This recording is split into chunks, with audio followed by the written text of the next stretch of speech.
Now we have address by the Honorable Chief Minister of Telangana, Shri Revanth Reddy sir.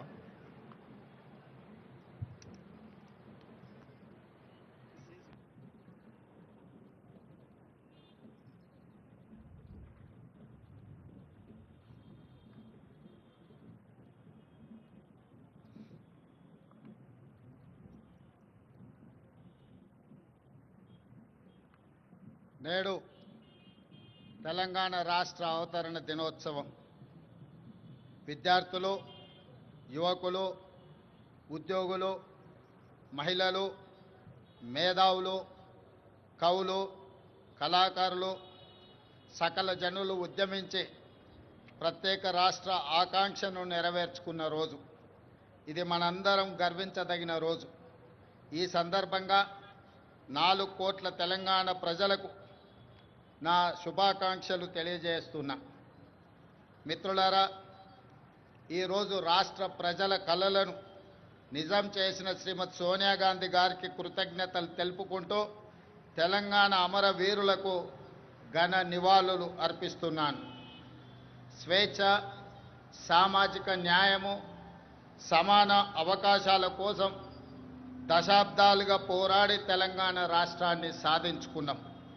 రాష్ట్రం ఏర్పడి 10 ఏళ్లు గడిచినా ప్రజల ఆకాంక్షలు నెరవేరలేదు.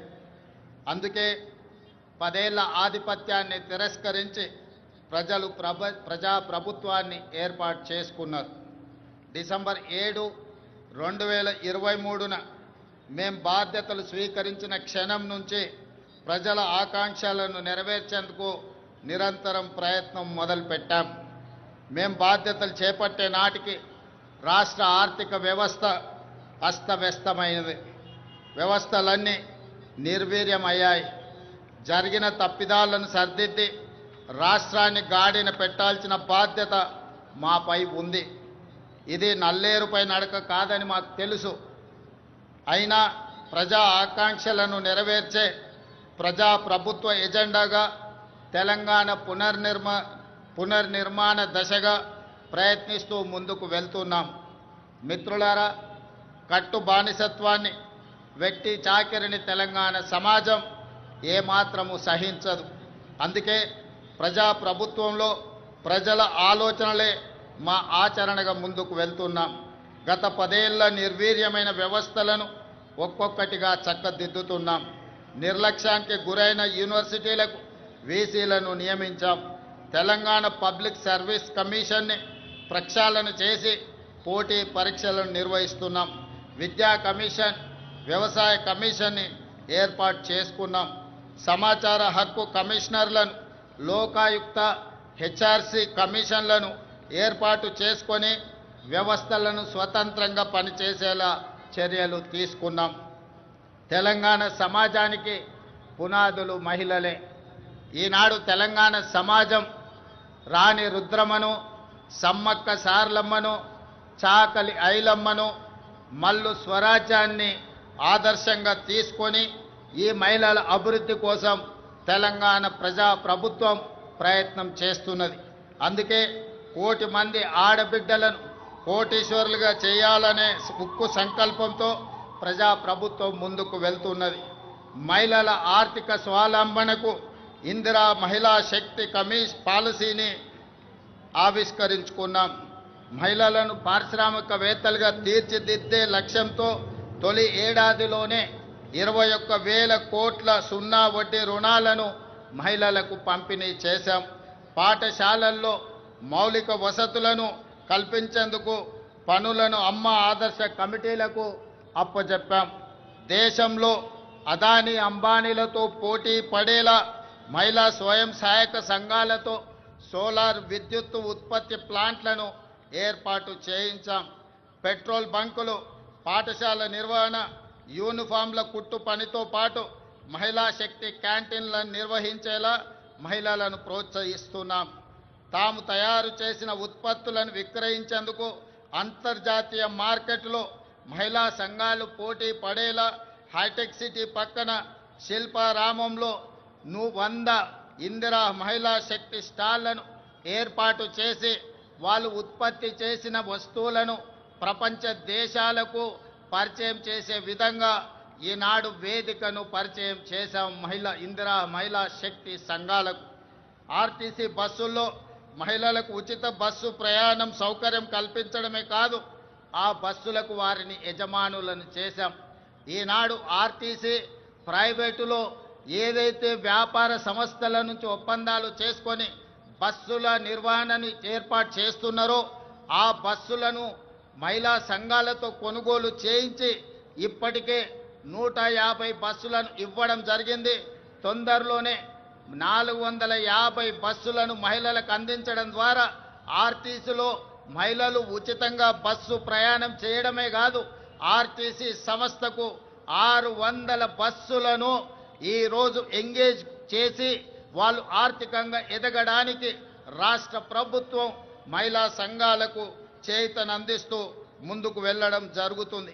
అదేవిధంగా మహాలక్ష్మి పథకం ద్వారా 500 రూపాయలకే గ్యాస్ సిలిండర్ ఇవ్వడమే కాదు, 200 యూనిట్లు ఉచిత విద్యుత్తు ఈనాడు ఆడబిడ్డలకే మనం ఇవ్వడం జరుగుతుంది. అదేవిధంగా ఈరోజు తెలంగాణ రాష్ట్రంలో ఇందిరమ్మ ఇండ్లు కేటాయిస్తున్నాం. ఈ ఇందిరమ్మ ఇండ్లు కూడా ఇంటి ఆడబిడ్డ అయిన మహాలక్ష్మి ఆడబిడ్డలకే ఈరోజు ఇందిరమ్మ ఇండ్లు కేటాయించడం జరుగుతుంది. అదేవిధంగా రాష్ట్రంలో స్వయం సహాయక సంఘాల మహిళా సభ్యులకు క్యూఆర్ కోడ్తో కూడిన ప్రత్యేక కార్డులు అందజేయాలని నిర్ణయించాం. వారికి ప్రతి సంవత్సరం ఉచిత వైద్య పరీక్షలు నిర్వహించి హెల్త్ ప్రొఫైల్ వివరాలతో పాటు పూర్తి వివరాలను ఆ కార్డులో పొందుపరుస్తాం. రాష్ట్రంలో మహిళా లక్ష్మిగా మారి సగర్వంగా నిలబడాలనేది మా ప్రజా ప్రభుత్వం యొక్క లక్ష్యం. ఇదే కాదు, ఈనాడు మహిళా సంఘాల సభ్యులు 67 లక్షల మంది మన రాష్ట్రంలో ఉన్నారు. వాళ్ళందరికీ కూడా ప్రతి సంవత్సరం 2 జతల చీరలను ఆడబిడ్డ కానుకగా ఈరోజు తెలంగాణ రాష్ట్ర ప్రభుత్వం ఇవ్వడం ద్వారా వాళ్ళ ఆత్మ గౌరవాన్ని నిలబెట్టి ఈ మహిళలతో మాకు కుటుంబ అనుబంధం ఉంది అని చెప్పి ఈనాడు తెలంగాణ ప్రజాప్రభుత్వము ఒక ఔదార్యాన్ని ప్రదర్శించి ఆడబిడ్డలను ఆదుకునే ప్రయత్నం చేస్తున్నాం. అదేవిధంగా మిత్రులారా, రాష్ట్రానికి రైతే వెన్నెముక, అందుకే రైతు సంక్షేమమే ధ్యేయంగా ప్రజాప్రభుత్వం పనిచేస్తుంది. ఇచ్చిన మాట ప్రకారం ఏకకాలంలో 2 లక్షల రైతు రుణమాఫీ చేసి రైతులను రుణ విముక్తులను చేశాం. కేవలం మొదటి సంవత్సరం లోపలనే 25,35,964 మంది రైతు కుటుంబాలకు 20,617 కోట్ల రూపాయల రైతు రుణమాఫీ చేసి రుణ విముక్తులను చేయడం ద్వారా రైతులు ఆత్మ గౌరవంతో బ్రతికే విధంగా ఈనాడు ప్రజాప్రభుత్వం చర్యలు చేపట్టింది. అదేవిధంగా ఈనాడు రైతులకు ఉచిత కరెంటు కోసం ప్రతి సంవత్సరం 15,333 కోట్లతో ఉచిత విద్యుత్తును అందిస్తున్నాం. రైతు భరోసా పథకం కింద రైతులకు పెట్టుబడి సాయాన్ని ఎకరాకు 12,000 ప్రతి సంవత్సరానికి పెంచడం జరిగింది.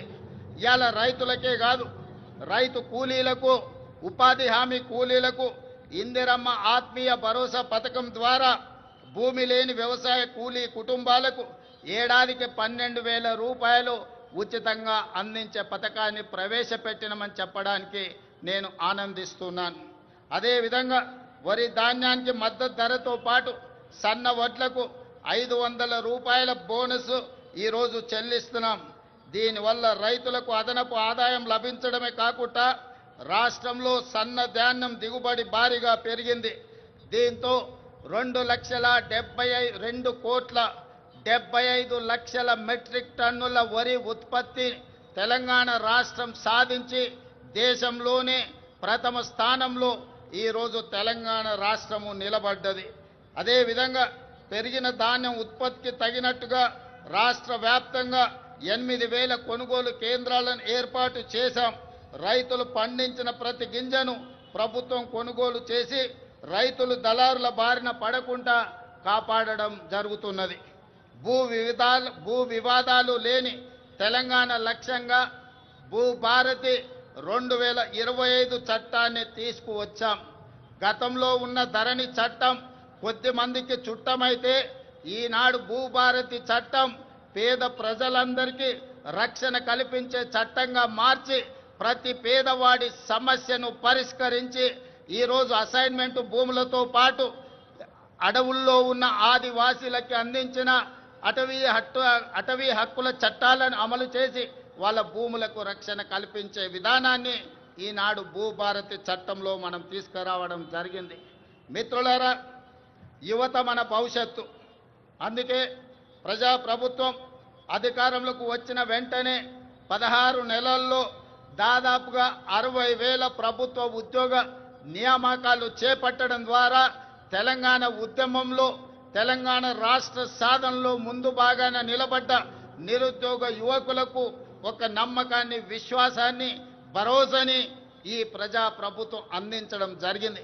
ఇదే కాదు, గత 16 నెలల్లో ప్రైవేటు సంస్థల్లో కూడా దాదాపుగా అంతర్జాతీయ పెట్టుబడులు తీసుకొచ్చి 1,00,000 మందికి ఉద్యోగ అవకాశాలు కల్పించడం ద్వారా నిరుద్యోగ సమస్యను పరిష్కరించడమే కాదు, ఈ దేశంలో అత్యల్ప నిరుద్యోగ సమస్యగా ఉన్న రాష్ట్రంగా తెలంగాణ రాష్ట్రము మొట్టమొదటి స్థానంలో ఉన్నది.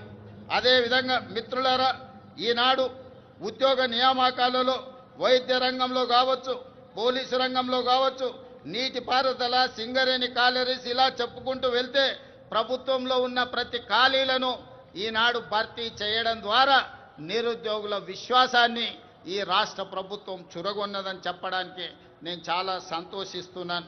అదేవిధంగా సివిల్స్ పరీక్షలు ఈనాడు ఈ దేశంలో ఏ రాష్ట్రం అభివృద్ధి చెందాలన్నా సివిల్ సర్వీసెస్కు సంబంధించిన అధికారుల యొక్క ప్రణాళికలు దేశ అభివృద్ధిలో కీలక భాగం పోషిస్తున్నాయి.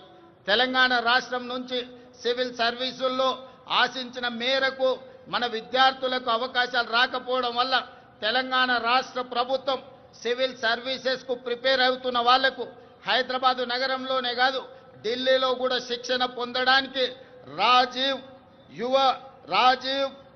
యువ వికాసాన్ని అందించడం ద్వారా సివిల్ సర్వీసెస్ ప్రిలిమ్స్కి ఎన్నికైన వాళ్లకు ₹1,00,000, మెయిన్ పరీక్షలకు ఎన్నికైన వాళ్లకు ₹1,00,000 ఆర్థిక సహాయాన్ని అందించడం ద్వారా ఈనాడు దేశంలోనే మన విద్యార్థులు అత్యధికంగా సివిల్ సర్వీసెస్కి ఈరోజు ఎన్నిక కాబడ్డారని చెప్పడానికి నేను సంతోషిస్తున్నాను. అదేవిధంగా యంగ్ ఇండియా స్కిల్స్ యూనివర్సిటీ ఈనాడు విద్యా సంస్థల నుంచి, ముఖ్యంగా ఇంజనీరింగ్ కాలేజీల నుంచి ప్రతి సంవత్సరం 1,10,000 మంది విద్యార్థులు పాస్ అయ్యి సర్టిఫికెట్ తెచ్చుకుంటున్నా ఈరోజు మార్కెట్లో అవసరమైన స్కిల్స్ వాళ్ళకు లేకపోవడం వల్ల ఉద్యోగ ఉపాధి అవకాశాలు కోల్పోతున్నారు. అందుకే తెలంగాణ రాష్ట్ర ప్రభుత్వం ఆలోచన చేసి యంగ్ ఇండియా స్కిల్స్ యూనివర్సిటీని ప్రారంభించడం ద్వారా ఈ విద్యార్థులకు అందులో శిక్షణను అందించి ఉద్యోగ ఉపాధి అవకాశాలు కల్పించడానికి ఈనాడు యంగ్ ఇండియా స్కిల్స్ యూనివర్సిటీని మనం ప్రారంభించుకోవడం జరిగిందని చెప్పడానికి నేను గర్విస్తున్నాను. అదేవిధంగా మొన్న జరిగిన ఒలింపిక్స్లో భారతదేశానికి ఒక్క బంగారు పథకం కూడా రాలేదు. 140 కోట్ల జనాభా ఉన్న ప్రపంచంలోనే అత్యధిక జనాభా ఉన్న దేశంగా గుర్తింపు పొందిన భారతదేశం ఒలింపిక్స్లో బంగారు పథకాన్ని సాధించకపోవడం మనకు నిజంగా ఆలోచన చేయవలసిన సందర్భం. అందుకే ఈనాడు యువకుల్లో క్రీడాకారులను వెలికి తీయాలి, మట్టిలో మాణిక్యాలను ఈ దేశానికి పరిచయం చేయాలన్న ఆలోచనతోని యంగ్ ఇండియా స్పోర్ట్స్ యూనివర్సిటీని, అదేవిధంగా స్పోర్ట్స్ అకాడమీని ప్రారంభించుకొని రాబోయే 2028 సంవత్సరంలో జరగబోయే ఒలింపిక్స్లో బంగారు పథకాన్ని దేశానికి తెలంగాణ రాష్ట్రం తరఫునే సాధించాలన్న లక్ష్యంతో ఈనాడు యంగ్ ఇండియా స్పోర్ట్స్ యూనివర్సిటీని, అదేవిధంగా అకాడమీని మనం ప్రారంభించుకున్నామని తెలియజేయడానికి నేను సంతోషిస్తున్నాను. అదేవిధంగా యంగ్ ఇండియా ఈరోజు ఇంటిగ్రేటెడ్ రెసిడెన్షియల్ స్కూల్స్, గతంలో ప్రభుత్వాలు SC, ST, BC, minority, EWS కోటాలో ఉండే విద్యార్థులకు వివిధ ప్రాంతాలలో రెసిడెన్షియల్ స్కూళ్ళు నడిపేవాళ్ళు. దాంతో వాళ్ళలో ఒక ఆత్మ న్యూనతా భావము ఏర్పడడానికి అవకాశం ఉంది. అందుకే ఈనాడు తెలంగాణ రాష్ట్ర ప్రభుత్వం ఆలోచన చేసి SC, ST, BC, minority, EWS విద్యార్థులు అందరినీ కూడా ఒకే దగ్గర కలిసిమెలిసి ఒక కుటుంబంలా చదువుకునే విధంగా ఈనాడు యంగ్ ఇండియా ఇంటిగ్రేటెడ్ రెసిడెన్షియల్ స్కూల్స్ని మనం ప్రారంభించుకున్నాం. ప్రతి నియోజకవర్గానికి ఒక యంగ్ ఇండియా ఇంటిగ్రేటెడ్ రెసిడెన్షియల్ స్కూల్ని 25 ఎకరాలలో దాదాపుగా 200 కోట్ల రూపాయలతో నిర్మించాలని 20,000 కోట్ల రూపాయలను ఈనాడు విద్య మీద వాటికి అవసరమైన మౌలిక వసతులను ఏర్పాటు చేయడానికి ఖర్చు పెట్టాలని ఈ ప్రభుత్వం ముందుకొచ్చి ఈరోజు ఈ కార్యక్రమాలను చేపట్టింది. ఈనాడు విద్య మీద పెట్టే పెట్టుబడిని మేము ఖర్చుగా భావించడం లేదు. భవిష్యత్ తరాల పెట్టుబడి, ఈ దేశ నిర్మాణం తరగతి గదుల్లోనే ఉన్నది. అందుకే విద్య మీద ఖర్చుగా భావించడం లేదు. మేము ఇది ఒక భవిష్యత్ పెట్టుబడిగా భావిస్తున్నాం. అందుకే ఈనాడు దేశం గర్వించే విధంగా యంగ్ ఇండియా ఇంటిగ్రేటెడ్ రెసిడెన్షియల్ స్కూళ్ళని ఈరోజు మనం ప్రారంభించుకున్నాం. దేశానికే ఆదర్శం. దీనికి ప్రధాన కారణం ఆనాడు పివి నరసింహారావు గారు సర్వేల్ రెసిడెన్షియల్ స్కూల్ మన నల్గొండ జిల్లాలో ప్రారంభిస్తే ఈనాడు దేశానికి ఎంతో మంది ఐఏఎస్ ఐపీఎస్లను అందించారు. మన తెలంగాణ రాష్ట్ర చీఫ్ సెక్రటరీ గారు ఆనాటి పివి నరసింహారావు గారు ప్రారంభించిన సర్వేల్ రెసిడెన్షియల్ స్కూల్ నుంచే అక్కడి విద్యార్థి.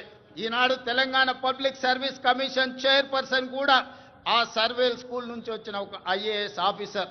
అందుకే ఈనాడు మన దేశ భవిష్యత్తు తరగతి గదుల్లో ఉందని ఏదైతే భావిస్తున్నామో, అందుకే ఈరోజు అద్భుతమైన మౌలిక వసతులతోని ఇంటిగ్రేటెడ్ రెసిడెన్షియల్ స్కూల్స్ని ఈరోజు ప్రారంభించుకోవడం ద్వారా ఈ దేశానికి అవసరమైన డాక్టర్లను, లాయర్లను, ఇంజనీర్లను, ఐఏఎస్లను, ఐపీఎస్లను, ఇతర ఉన్నతాధికారులను ఈరోజు మనం ఈ దేశానికి అందించడానికి ఒక బృహత్తర కార్యక్రమాన్ని తీసుకున్నాం. ఇది ఖచ్చితంగా భవిష్యత్తులో మంచి సత్ఫలితాలను ఇస్తుంది అని చెప్పి ఈరోజు నేను భావిస్తున్నాను. అదేవిధంగా ప్రజాప్రభుత్వం అధికారంలోకి రాగానే విద్యా వైద్య రంగాలను ప్రక్షాళనకు విప్లవాత్మక చర్యలు తీసుకున్నాం. అదేవిధంగా మిత్రులారా, ఈరోజు రెసిడెన్షియల్ స్కూళ్లలో చదువుకుంటున్న విద్యార్థులకు దాదాపుగా 10 సంవత్సరాల నుంచి డైట్ ఛార్జెస్ పెంచలేదు. 16 సంవత్సరాలు కాస్మెటిక్ ఛార్జెస్ పెంచలేదు. అందుకే ప్రజాప్రభుత్వం రెసిడెన్షియల్ స్కూల్లో చదువుకుంటున్న పిల్లలకు 40% డైట్ ఛార్జెస్ పెంచడమే కాదు, 200% కాస్మెటిక్ ఛార్జెస్ పెంచడం ద్వారా గ్రామీణ ప్రాంతాల నుంచి వచ్చిన తండాలలో, గూడాలలో, మారుమూల పల్లెల్లో పేద కుటుంబాల నుంచి విద్యార్థులు రెసిడెన్షియల్ స్కూల్లో చదువుకుంటున్న వాళ్లకు తల్లిదండ్రుల మీద ఆధారపడకుండా ఈనాడు 200% కాస్మెటిక్ ఛార్జెస్ పెంచడం ద్వారా ప్రతి నెల వాళ్ళకు విధిగా అందించే విధంగా ఈనాడు ప్రభుత్వం చర్యలు చేపట్టి ఆ విద్యార్థులు ఆత్మగౌరవంతో చదువుకునే విధంగా ఈరోజు ప్రభుత్వం చర్యలు చేపట్టిందని చెప్పడానికి నేను ఆనందిస్తున్నాను మిత్రులారా. అదేవిధంగా రాష్ట్రంలోని ఆసుపత్రుల్లో మౌలిక సదుపాయాల అభివృద్ధి చర్యలు తీసుకుంటున్నాం. 100 ఏళ్లకు చరిత్ర కలిగిన ఉస్మానియా ఆసుపత్రికి పూర్వ వైభవం వచ్చే ప్రయత్నం చేస్తున్నాం. అందుకే 30 ఎకరాలలో గోషా మహల్లో 2,700 కోట్ల రూపాయలతోని నూతన ఉస్మానియా ఆసుపత్రి భవనాన్ని నిర్మించడమే కాకుండా ఈనాడు సనత్ నగర్లో, అల్వార్లో, ఎల్బీ నగర్లో, అదేవిధంగా వరంగల్లో ఉన్న పనులు ప్రారంభమై ఆగిపోయిన పెద్ద ప్రభుత్వ ఆసుపత్రులను పూర్తి చేయడానికి ఈరోజు ప్రభుత్వం చర్యలకు ఉపక్రమించింది. ఇదే కాదు, పేదవాళ్లకు ఉచిత వైద్యాన్ని అందించడానికి రాజీవ్ ఆరోగ్యశ్రీ ద్వారా 10 లక్షల రూపాయల ఉచిత వైద్యాన్ని అందించడం ద్వారా పేదల ఆరోగ్యమే మా ప్రభుత్వం యొక్క బాధ్యత అని చెప్పి ఈరోజు ఆ ప్రయత్నాలతో ముందుకు వెళ్తున్నాం మిత్రులారా. అదేవిధంగా మిత్రులారా, రిజర్వేషన్లకు సంబంధించి బలహీన వర్గాల వారికి అండగా నిలవాలన్నదే మా ప్రజా ప్రభుత్వం యొక్క ఆలోచన. అందుకే ఈరోజు 1931లో దాదాపుగా 100 సంవత్సరాల క్రితం కులగణన జరిగింది దేశంలో జనగణనతో పాటు.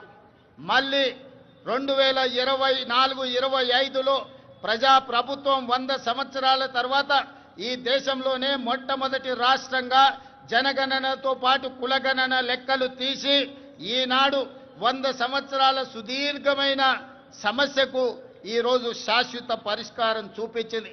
ఈరోజు ఈ లెక్కలు తీయడం ద్వారా వాస్తవంగా ఉన్న 56.36% ఉన్న బలహీన వర్గాల లెక్కలు తీసి వాళ్ళకు 42% రిజర్వేషన్లు, విద్య, ఉద్యోగ, రాజకీయ అవకాశాలు కల్పించాలని ఈనాడు తెలంగాణ ప్రభుత్వం ఈ చర్యలతో ముందుకు వెళుతుంది. ఈరోజు తెలంగాణ రాష్ట్ర ప్రభుత్వం తీసుకున్న ఈ విప్లవాత్మకమైన నిర్ణయం వల్ల కేంద్ర ప్రభుత్వం కూడా రాబోయే జనగణనలో కులగణన చేపట్టాలని నిర్ణయం తీసుకున్నది. తెలంగాణ రాష్ట్రం దేశానికి ఆదర్శంగా నిలబడి కులగణన చేసిందని చెప్పడానికి నేను చాలా సంతోషిస్తున్నాను.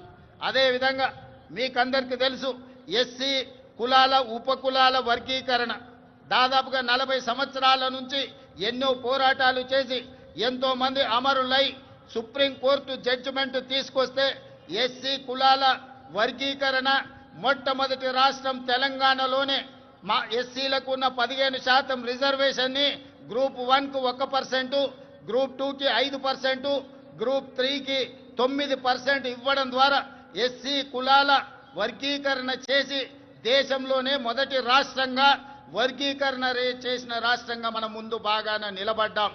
అంటే ఈనాడు తెలంగాణ ప్రజా ప్రభుత్వం బలహీన వర్గాలకు ఎస్సీలకు సంబంధించిన ఎంతో దీర్ఘకాలికంగా సమస్యలుగా ఉన్న వాటిని శాశ్వత పరిష్కారం చూపించడం ద్వారా ఇతర రాష్ట్రాలకు దేశానికి ఆదర్శంగా నిలబడ్డామని చెప్పడానికి నేను గర్వపడుతున్నాను.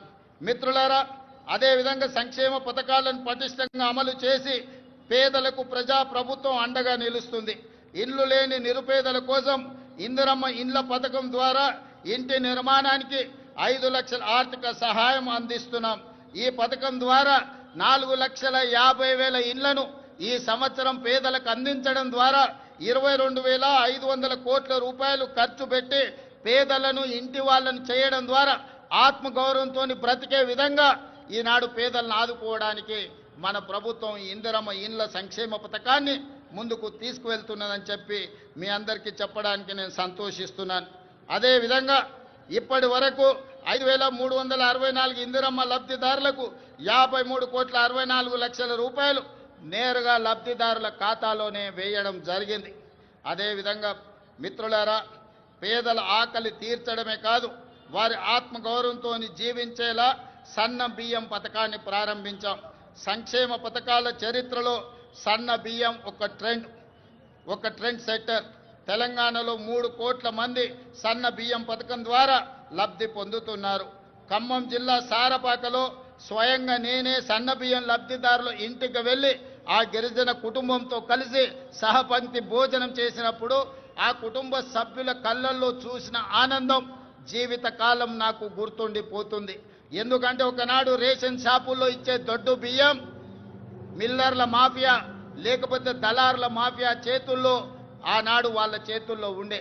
ఈనాడు సన్న బియ్యం ఇవ్వడం ద్వారా 3,10,00,000 మంది తెలంగాణ ప్రజలకు ప్రయోజనం చేరడమే కాకుండా ప్రతి ఒక్కరు ఆ సన్న బియ్యం తెచ్చుకొని ఈరోజు వండుకొని తింటున్నారు. నిజంగా ఇది ఒక గొప్ప విప్లవాత్మకమైన మార్పు. దీనికి ప్రజా ప్రభుత్వం పునాది వేసిందని తెలియజేయడానికి నేను సంతోషపడుతున్నాను మిత్రులారా. అదేవిధంగా పెట్టుబడులు మిత్రులారా, తెలంగాణ రాష్ట్రం సంక్షేమమే కాదు అభివృద్ధిలో కూడా దేశానికి ఆదర్శంగా నిలబడాలని స్టేట్ ఓన్డ్ ట్యాక్స్లో దేశంలోనే మొదటి స్థానంలో ఉన్నాం. అదేవిధంగా స్వదేశీ విదేశీ పెట్టుబడులను ఆకర్షించడంలో తెలంగాణ రాష్ట్రం ఈ దేశంలోనే మొదటి స్థానంలో ఉంది. దాదాపుగా ఈ 18 నెలల్లో 3 లక్షల కోట్ల రూపాయల పెట్టుబడులను ఆకర్షించడమే కాదు, అమెరికా, జపాన్, సింగపూర్, అదేవిధంగా దావోస్ లాంటి నగరాల్లో పర్యటించి ఈ దేశానికి ఈరోజు పెట్టుబడులను సాధించినాం. అదే కాకుండా ఈరోజు జపాన్కి సంబంధించిన మేయర్ గారు ఈ ప్రత్యేక రాష్ట్ర అవతరణ దినోత్సవంలో పాల్గొనడం ద్వారా మనకు స్ట్రాటజిక్ పార్ట్నర్గా మన తెలంగాణ ముఖ్యంగా హైదరాబాదు నగరాన్ని పారిశుద్ధ్య రహిత నగరంగా తీర్చిదిద్దడానికి జపాన్ మనకు సహకరిస్తుంది. అందుకే ఈరోజు రాష్ట్ర అవతరణ దినోత్సవంలో వారు కూడా పాల్గొనడం జరిగింది. వారికి కూడా మనస్ఫూర్తిగా అభినందనలు తెలియజేస్తున్నాను తెలంగాణ ప్రజల తరఫున. అందుకే ఈరోజు తెలంగాణ రాష్ట్ర ప్రభుత్వం భవిష్యత్తు ప్రణాళికలు రచించుకోవడానికి తెలంగాణకు ఒక విజన్ డాక్యుమెంట్ తీసుకురావాలని, ఆ విజన్ డాక్యుమెంటే తెలంగాణ రైజింగ్ 2047. ఈరోజు ఆ పాలసీ డాక్యుమెంట్ ద్వారా రాబోయే తరాలకు భవిష్యత్తు ప్రణాళికలు అందించడమే కాదు, తెలంగాణ రాష్ట్రాన్ని ప్రపంచంతోనే పోటీ పడే విధంగా అభివృద్ధి పదం వైపు నడిపించాలన్న ఒక పాలసీ డాక్యుమెంట్ను తెలంగాణ రాష్ట్రం తీసుకురావడానికి ప్రయత్నం చేస్తుంది అని చెప్పి తెలియజేయడానికి నేను ఎంతో సంతోషిస్తున్నాను. ప్రపంచ నగరాలతో ధీటుగా హైదరాబాదు నగరాన్ని తీర్చిదిద్దేందుకు ప్రణాళికలు రూపొందిస్తున్నాం. మూసీ నదికి పూర్వ వైభవం తెచ్చేందుకు మూసీ పునరుజ్జీవన ప్రాజెక్టును మనం చేపడుతున్నాం. బాపు ఘాట్ను అంతర్జాతీయ స్థాయిలో గాంధీ సరోవర్గా తీర్చిదిద్దాలని మనం అనుకుంటున్నాం. అంతర్జాతీయ ప్రమాణాలతో భారత్ ఫ్యూచర్ సిటీ, ఈ దేశంలో ఏ నగరమైనా ఎప్పుడో బహుశా పూర్వతరాలు ప్రారంభించిన నగరాలను కొంచెం కొంచెంగా విస్తరించుకుంటూ వస్తున్నాం. కానీ భారతదేశంలో పూర్తి స్థాయి ప్రణాళికబద్ధమైన మహానగరం లేకపోవడం ఒక లోటుగా భావించి ఈరోజు న్యూయార్క్, టోక్యో లాంటి నగరాలతో పోటీ పడే విధంగా భారత్ ఫ్యూచర్ సిటీని మనం ఈరోజు ఎయిర్పోర్టుకు దగ్గరలో ప్రారంభించుకుంటున్నాం. 30,000 ఎకరాలలో ప్రపంచ స్థాయి ప్రమాణాలతో ఈరోజు నూతన నగరాన్ని నిర్మించుకోవడానికి మనం ప్రణాళికలు రచించుకున్నాం, ముందుకు వెళ్తున్నామని తెలియజేయడానికి ఈరోజు సంతోషపడుతున్నాను. ఆ భారత్ ఫ్యూచర్ సిటీలో ఏఐసిటీ, స్పోర్ట్స్ సిటీ, ఫార్మా సిటీతో పాటు లైఫ్ సైన్సెస్, హెల్త్ సిటీలను ఏర్పాటు చేస్తాం. ఇందుకోసం ఫ్యూచర్ సిటీ డెవలప్మెంట్ అథారిటీని ఏర్పాటు చేసినాం. ప్రణాళికలు రచించడానికి పాలసీ డాక్యుమెంట్ను మనం ఇప్పటికే రూపొందించుకున్నాం. తొందరలోనే హైదరాబాద్లో నిర్మించబోయే భారత్ ఫ్యూచర్ సిటీ ప్రపంచ పెట్టుబడులకు ఒక కేంద్రంగా మారబోతుందని తెలియజేయడానికి నేను సంతోషపడుతున్నాను. రాష్ట్ర మౌలిక సదుపాయాలలో భాగంగా విమానాశ్రయాల సంఖ్యను పెంచుకునేందుకు చర్యలు తీసుకుంటున్నాం. ఇప్పటికే మనకు తెలంగాణ రాష్ట్రంలో ఉన్నది ఒకే ఒక ఎయిర్పోర్ట్ ఈరోజు మనకు శంషాబాద్లో ఉన్నది. అందుకే రాష్ట్ర ప్రభుత్వం కేంద్ర ప్రభుత్వంతో చర్చించి సంప్రదించి వరంగల్లో నూతన ఎయిర్పోర్ట్కు, అదేవిధంగా ఆదిలాబాద్లో ఇంకొక ఎయిర్పోర్ట్కు అనుమతులు తెచ్చుకున్నాం. తొందరలోనే వరంగల్ నగరంలో, ఆదిలాబాద్ పట్టణ ప్రాంతంలో నూతన ఎయిర్పోర్ట్లు ఏర్పాటు చేసుకోబోతున్నామని చెప్పి మీకందరికీ తెలియజేయడానికి నేను ఎంతో సంతోషిస్తున్నాను. అదేవిధంగా ఈరోజు regional ring road, outer ring road మన హైదరాబాద్ నగరంలో తీసుకొచ్చిన మార్పులు మీకు అందరికీ తెలుసు. ఈరోజు ఐటీ కానీ, ఫార్మా కానీ హైదరాబాద్ నగర అభివృద్ధికి ఔటర్ రింగ్ రోడ్ మనకి ఎంత సహాయం అందించిందో మీకు తెలుసు. 160 కిలోమీటర్ల ఔటర్ రింగ్ రోడ్ ఇంత అభివృద్ధి చేస్తే ఈనాడు రీజనల్ రింగ్ రోడ్డును ప్లాన్ చేస్తున్నాం. RRRని 360 కిలోమీటర్ల పొడవున హైదరాబాద్ తెలంగాణ నగరాన్ని చుట్టుముట్టే విధంగా ఈరోజు రీజనల్ రింగ్ రోడ్డును మనము నిర్మించుకోబోతున్నామని తెలియజేయడానికి నేను సంతోషపడుతున్నాను. రీజనల్ రింగ్ రోడే కాదు, ఔటర్ రింగ్ రోడ్డు నుంచి రీజనల్ రింగ్ రోడ్ వరకు రేడియల్ రోడ్లను వేసుకోవడం ద్వారా మన నగరాన్ని మహానగరంగా ప్రపంచ దేశాలతో పోటీ పడే విధంగా తీర్చిదిద్దాలని ఈనాడు తెలంగాణ ప్రభుత్వం ఉక్కు సంకల్పంతో ముందుకు వెళ్తున్నది. దీనికి మీరు అందించిన సహకారానికి నేను మనస్ఫూర్తిగా కృతజ్ఞతలు తెలియజేస్తున్నాను. అదేవిధంగా హైదరాబాద్ నగరంలో ఈ పక్క నుంచి వెళ్తున్న మెట్రో మీరు అందరూ చూస్తున్నారు.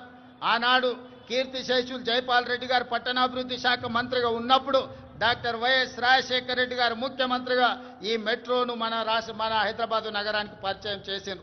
ఆనాడు దేశంలోనే 2వ స్థానంలో ఉండే ఈ 12-13 ఏళ్ళు మెట్రో విస్తరించకపోవడం వల్ల 9వ స్థానానికి హైదరాబాదు నగరం పడిపోయింది. అందుకే ముఖ్యమంత్రిగా బాధ్యతలు చేపట్టిన వెంబడే విస్తరిస్తున్న నగరానికి మెట్రోని విస్తరించాలి, పేదలకు అందుబాటులోకి తీసుకురావాలని ఈరోజు మెట్రోని పూర్తి స్థాయిలో విస్తరించడం ద్వారా ప్రతి ఒక్కరికి మెట్రోని అందుబాటులోకి తీసుకురావాలనే ప్రయత్నం చేస్తున్నాం. తొందరలోనే మెట్రో విస్తరణ పనులను కూడా ప్రారంభించుకోబోతున్నామని మీకు అందరికీ చాలా సంతోషంతో తెలియజేస్తున్నాను మిత్రులారా. అదేవిధంగా శాంతి భద్రతలు ఎక్కడైనా ప్రపంచంలో పెట్టుబడులు రావాలంటే దేశంలో శాంతి భద్రతలు ఉండాలి.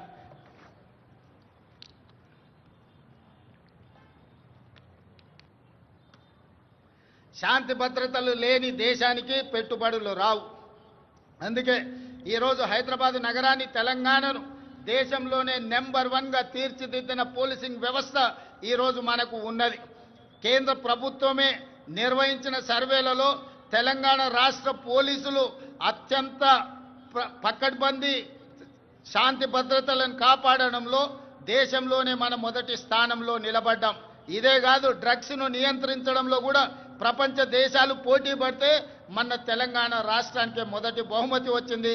మన అధికారులు దుబాయ్లో ఆ మొదటి స్థానాన్ని, గుర్తింపును, గౌరవాన్ని స్వీకరించడం జరిగింది. అందుకే ఈనాడు మిత్రులారా, తెలంగాణ రాష్ట్రంలో శాంతి భద్రతలను కాపాడడంలో దేశంలోనే మొదటి స్థానంలో ఉండడమే కాదు, ఈరోజు డ్రగ్స్, గంజాయి యువతను నిర్వీర్యం చేస్తుంది.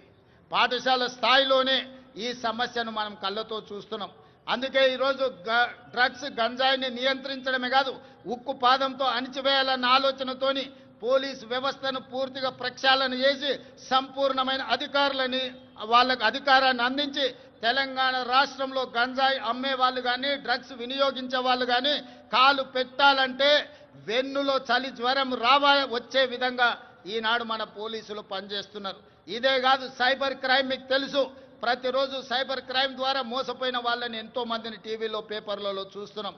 ఈరోజు సైబర్ క్రైమ్లో నష్టపోయిన వాళ్ళను కోట్లాది రూపాయలను రికవరీ చేయడమే కాకుండా దేశంలో అత్యంత పకడ్బందీ సైబర్ క్రైమ్ను నియంత్రించే వ్యవస్థ ఈనాడు తెలంగాణ రాష్ట్ర పోలీసులు నిర్వహిస్తున్నందుకు వాళ్ళని అభినందించడమే కాదు, ఇంత గొప్పగా మనం శాంతి భద్రతలను కాపాడుతున్నామని తెలియజేయడానికి నేను గర్వపడుతున్నాను, నేను ఆనందిస్తున్నాను మిత్రులారా.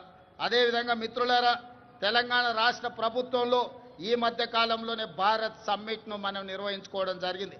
భారత్ సమ్మిట్ ద్వారా దాదాపుగా 100 దేశాలకు సంబంధించిన ప్రతినిధులు హైదరాబాదు నగరానికి వచ్చి తెలంగాణ రాష్ట్రంలో పెట్టుబడులకు అనువైన అంశాలను, పరిపాలనలో సరళీకృతమైన విధానాలను, అదేవిధంగా ఇక్కడ ఉన్న శాంతి భద్రతలను, ప్రభుత్వం ఇస్తున్న అనుమతులతో పాటు ఇక్కడ ప్రజల యొక్క హక్కులను కాపాడడానికి ప్రజాస్వామిక వ్యవస్థలను బలోపేతం చేసి ప్రపంచానికే ఆదర్శంగా నిలబడి డాక్టర్ బాబాసాహెబ్ అంబేద్కర్ గారు అందించిన రాజ్యాంగాన్ని తూచా తప్పకుండా అమలు చేస్తున్న తెలంగాణ ప్రభుత్వం గురించి భారత్ సమ్మిట్లో 100 పైగా దేశాలు పాల్గొని 3 రోజులు తెలంగాణ రాష్ట్ర ప్రభుత్వం తీసుకుంటున్న చర్యలను నిశితంగా గమనించి వాళ్ళు అభినందించడమే కాదు, 100 దేశాలలో ఈరోజు తెలంగాణ రాష్ట్రం గురించి, హైదరాబాదు నగరం గురించి వాళ్ళు ప్రచారం కల్పిస్తున్నారని చెప్పడానికి నేను సంతోషపడుతున్నాను.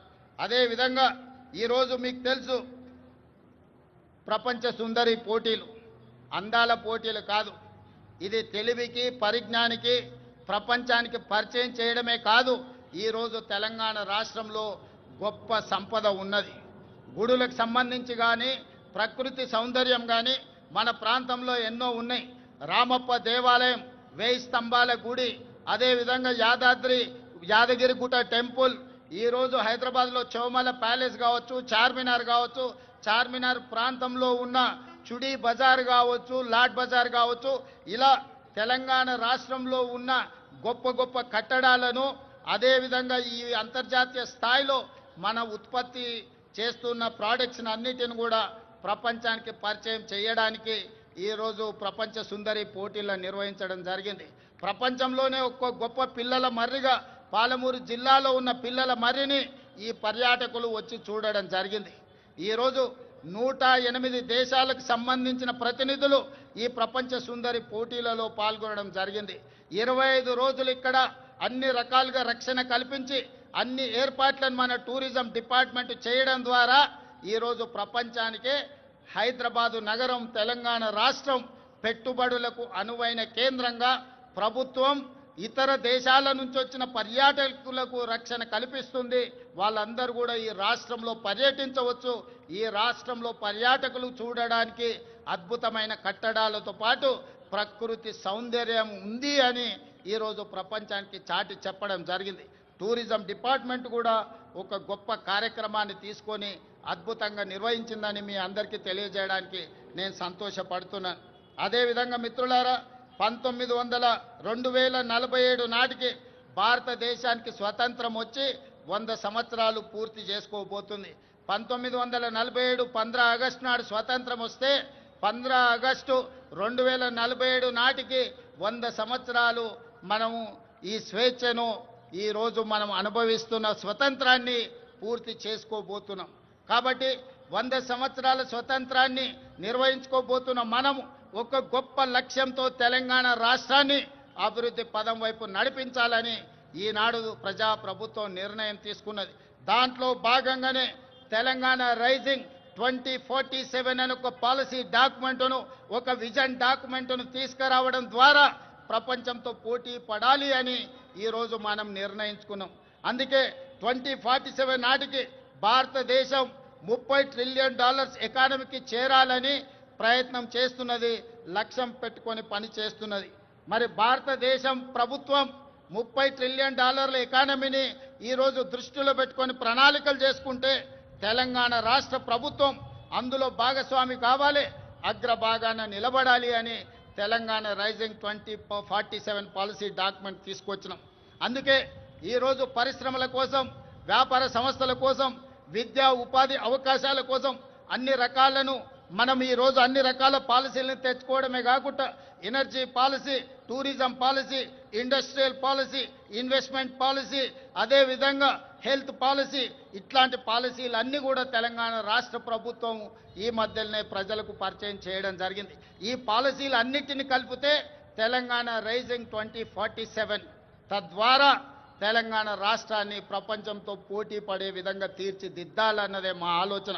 అందులో భాగంగా రాబోయే 10 సంవత్సరాలలో తెలంగాణ రాష్ట్రం యొక్క ఆదాయాన్ని $1 ట్రిలియన్ ఎకానమీగా మార్చి అదే విధంగా 2047 నాటికి దేశం $30 ట్రిలియన్ ఎకానమీకి చేరాలంటే తెలంగాణ రాష్ట్రం $3 ట్రిలియన్ ఎకానమీగా మారాలి అని ఈరోజు లక్ష్యం పెట్టుకొని ముందుకు వెళ్తున్నాం. ఈరోజు దేశ జనాభాలో 2.5% ఉన్నాం, కానీ జీడిపిలో 5% మనం అందిస్తున్నాం. రేపు భవిష్యత్తులో 2047 నాటికి 10% జీడిపిని అందించే విధంగా తెలంగాణ రాష్ట్రాన్ని తీర్చిదిద్దాలంటే industrial policy, infrastructure policy, investment policies అన్నిటిని కూడా తీసుకొచ్చి ఈ దేశంలోనే అగ్రగామిగా రాష్ట్రాన్ని తీర్చిదిద్దాలని మేము ప్రయత్నం చేస్తున్నాం. అందుకే మిత్రులారా, ముఖ్యంగా యువ మిత్రులారా, డాక్టర్లు, లాయర్లు, ఇంజనీర్లు, ఈ సమాజంలో ఉన్న ఐఏఎస్, ఐపీఎస్లకు అందరికీ, వ్యాపార వర్గాలకు నా సూచన ఒక్కటే. తెలంగాణ రాష్ట్ర ప్రభుత్వం ఏ లక్ష్యంతోనైతే ముందుకు వెళ్తుందో, ఏ లక్ష్యాన్ని సాధించాలి, ఏ లక్ష్యాన్ని ముద్దాడాలి అని మేము ముందుకు బయలుదేరినామో మీ ఆశీర్వాదం ఉండాలి, మీరు అండగా నిలబడాలి. ఈనాడు తెలంగాణ రాష్ట్రం దేశానికి కాదు ప్రపంచానికి ఆదర్శంగా తీర్చిదిద్దాలంటే మీరందరూ అండగా నిలబడండి, ఆశీర్వదించండి. ప్రపంచంలోనే అగ్ర రాష్ట్రంగా తెలంగాణ రాష్ట్రాన్ని తీర్చిదిద్ది ఆదర్శమైన రాజకీయాలకు, ఆదర్శవంతమైన అభివృద్ధికి తెలంగాణ రాష్ట్రం కేర్ ఆఫ్ అడ్రస్గా తీర్చిదిద్దుతాం. హైదరాబాదు నగరాన్ని ప్రపంచ నగరాలతో పోటీ పడే విధంగా తీర్చిదిద్దాలి. దీనికోసం నిరంతరం పనిచేసే ప్రభుత్వ సిబ్బందే కాదు, రాజకీయ సహచరులందరూ కూడా సంపూర్ణమైన సహకారాన్ని అందిస్తున్నారు. ప్రజలందరికీ 4 కోట్ల తెలంగాణ ప్రజలకు నూతన రాష్ట్ర ఏర్పాటు శుభాకాంక్షలు తెలియజేయడమే కాదు, భవిష్యత్తు లక్ష్యాన్ని దృష్టిలో పెట్టుకొని మనందరం కలిసికట్టుగా ఏకమై మనందరం కూడా ముందుకు సాగాలి. మీ అందరి ఆశీర్వాదం ఉండాలి. తప్పకుండా తెలంగాణ రాష్ట్రాన్ని దేశంలో అగ్రగామి రాష్ట్రంగా నిలబెడతానని మీకు అందరికీ తెలియజేస్తూ మీ అందరి దగ్గర సెలవు తీసుకుంటున్నా. ధన్యవాదాలు మిత్రులారా. Thank you, Honorable Chief Minister, sir, for the progressive roadmap laid for Telangana.